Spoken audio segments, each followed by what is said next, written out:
Welcome back, everyone. This is part 2 of the King's Castle. King James along with Blair Chopin. And tonight is our SummerSlam Fallout show.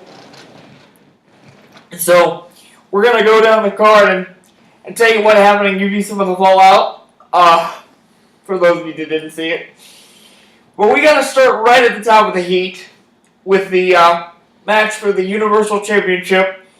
Finn Balor versus Seth Rollins for the Universal title. And I gotta say, this was a pretty good match right from the get-go. Seth Rollins came out of the box right away, injuring Finn Balor early on in the match. Finn actually suffered a dislocated shoulder, but was able to pop it back into place, finish the match, and get the victory. However, as most of you know, last Monday on Raw, he was forced to vacate the Universal title because he suffered a torn labrum in the match, and as a result, he will be out of action for at least 6 months. Now,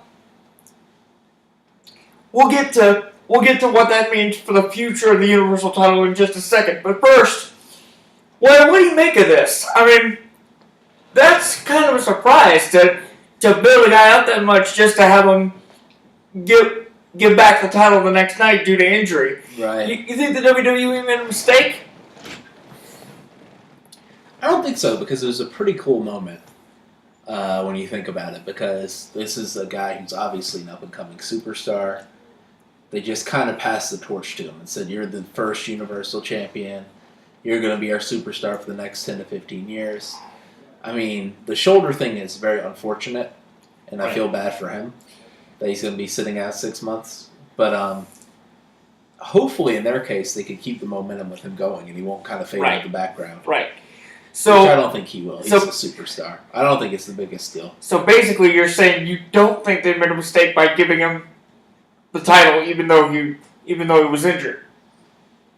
I mean, I don't know if First of all, I think it was cool that he popped back. He just popped back. I think it will help build his legend that he separated his shoulder and then just kept going. Right. But I don't think you can control that in the fly. I mean, he might have not known his shoulder was totally separated. He probably thought he could keep going, considering he finished the match. Yeah. And I don't know if they ever change the result of a match unless someone's head is injured. Right. Midway through, so it's tough to say. Well, anyway. But I don't think because of that unfortunate incident, we now have a vacated championship, and we're going to determine a new champion next Monday night in Houston. We're going to have a fatal 4-way match. It'll be Seth Rollins against Big Cass, Kevin Owens, and Roman Reigns. Now, in your opinion, who has the best shot at being the next champion? Because a fatal 4-way is like sudden death. Well, I think there's two obvious favorites, right? It would have to be Rollins. Rollins and Reigns? Yeah, but I'm kind of unsure what they're doing with Reigns' character. I think the safer bet is probably Rollins. I can understand why. And then you could kind of have the thing going on where Rollins is taunting Finn Balor the entire time he has the title, and then Finn Balor is angry, and he's saying, I really beat you, you don't deserve that title. Right. And everything. Kind of keeps Finn Balor involved, too, while he's on the show. Even though he's not actually in the building. Right. If he's, on video or something, or if he comes to one or two of the events. It makes sense. Meanwhile, over on the SmackDown side of things, Dean Ambrose is still the WWE champion. And the biggest surprise of the night, for me at least, from SummerSlam, was the fact that AJ Styles defeated John Cena on his own. Yeah, that was interesting. Now, we'll get to the follow-up in that in a minute, but first of all, you may have noticed that after the match, John Cena left his Never Give Up headband in the ring. Yeah, I was going to comment on that. Kind of as a passing of the torch.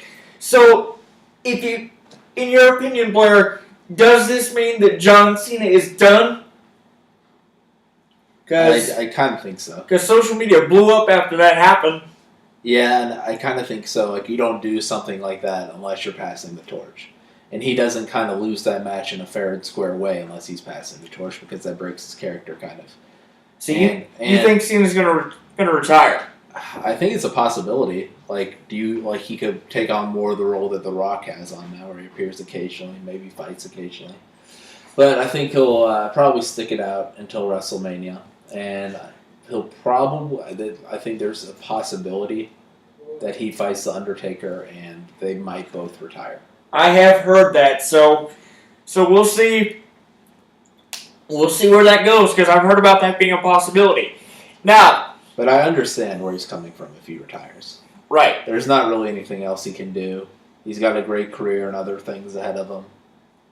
And yeah, right. I mean, why risk your health? Just, Right.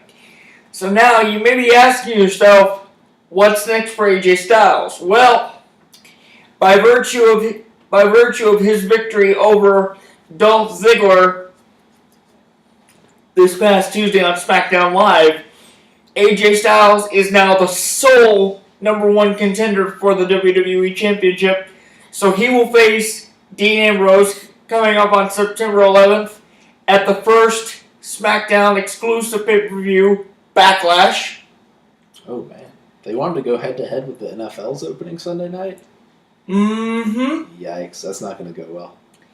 Well, what do you make of this match? Do you think Styles is ready? I think that's a really good match. I've been waiting for them to square off for a while, but I mean, I really could see that one going either way. I mean, what's your gut feeling on it? Well, I'm kind of the same way, but I gotta admit, AJ Styles, as I've said multiple times, is one of the greatest pure athletes I've ever seen step in the ring. And by virtue of his victory over John Cena this past Sunday, he earned my respect. So I thought before that he might have been thrust in too soon during that storyline with Roman Reigns. Right. But now I think he's ready. I think he's ready, and he has a really good shot at becoming the champion. Yeah, from Backlash. I think so too. I mean, if they're doing the whole passing the torch down thing, it would make sense that he would keep climbing up the ladder, so to speak, right? Right. Meanwhile, we also have a new women's champion over on Raw in Charlotte. She defeated Sasha Banks in a shocking turn of events at SummerSlam when she reversed the reversed the Banks statement into an inside cradle and pinned her. So there's terrible wrestling name move, the inside cradle. Well, some people call it a small package, but I refer to saying inside cradle. Small package is terrible too, but let's go with it. But anyway, so Charlotte's now the women's champion again. New Day are still the tag team champions. I called that. They survived. And Sheamus won the first match in the Best of 7 series. But I can now tell you that the Best of 7 series continues next week in Houston on Raw. So, you think Cesaro's going to be able to bounce back early, or does Sheamus pad his lead a little bit? I think he pads the lead. Like we talked about last week, I think it'll be a big comeback opportunity for Cesaro. Because I would think they would want Cesaro to win. I think he has higher upside at this point in his career than Sheamus does at this point in his career. Without question. It would be a big boost for him if he has this really dramatic Best of 7 comeback. Yeah. So we'll see where that pans out. Woo. And when we come back, I have some news regarding some new championships to SmackDown Live and the next SmackDown pay-per-view Backlash, so stay right there.